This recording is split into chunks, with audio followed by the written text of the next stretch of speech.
অভাবকে বুড়ো আঙুল নিজ বুদ্ধিতে ব্যাটারি চালিত স্কুটার বানিয়ে তাক লাগালো ধূপগুড়ির প্রতিভাবান যুবক দীপু রায়। অভাবের তাড়নায় যে বয়সে অনেকের স্বপ্ন ভেঙে চুরমার হয়ে যায়, সেই বয়সেই অভাবকে জয় করে নতুন স্বপ্নের চাকা ঘোরালো এক তরুণ। পেটে ঠিকমতো ভাত জোটে না, শৈশবেই মাথার উপর থেকে চিরতরে সরে গেছে মায়ের ছায়া।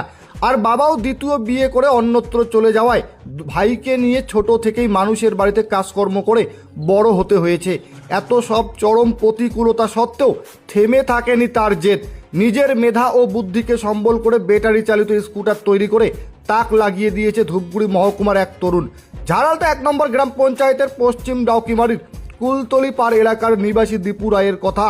ছোটবেলা থেকেই পড়াশোনায় বেশ মেধাবী ছাত্র হিসেবে পরিচিত ছিল দীপু, কিন্তু নিয়তির নির্মম পরিহাসে উচ্চশিক্ষার সেই দরজা তার চিরতরে বন্ধ হয়ে যায়। পেটের টানে দুই ভাই মিলে মানুষের বাড়িতে কাজ শুরু করেন। তবে ছোটবেলা থেকেই মেকানিক্যাল বা নতুন কিছু তৈরি করার প্রতি এক অন্যরকম ঝোঁক ছিল দীপুর। পরিবারের চরম অনটন আর নানাবিধ অভাবের মধ্যেও নিজের জেদ বজায় রেখে দীর্ঘ প্রায় 4 মাসের অক্লান্ত পরিশ্রমে দীপু বানিয়ে ফেলেছে একটি ব্যাটারি চালিত স্কুটার। এই গাড়িটি তৈরি করতে তার মোট খরচ হয়েছে প্রায় 40,000 টাকা। দিনমজুরির ফাঁকে ফাঁকে নিজের হাতে গড়া এই বাহনটি দেখতে এখন ভিড় জমাচ্ছেন স্থানীয় এলাকাবাসীও।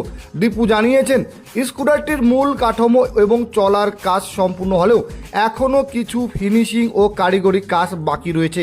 কিন্তু এই শেষটুকু সম্পূর্ণ করার পথে সবচেয়ে বাধা হয়ে দাঁড়িয়েছে আর্থিক অনটন। পকেটে পর্যাপ্ত টাকা না থাকায় থমকে গেছে দীপুর স্বপ্নের গাড়িটির বাকি কাজ।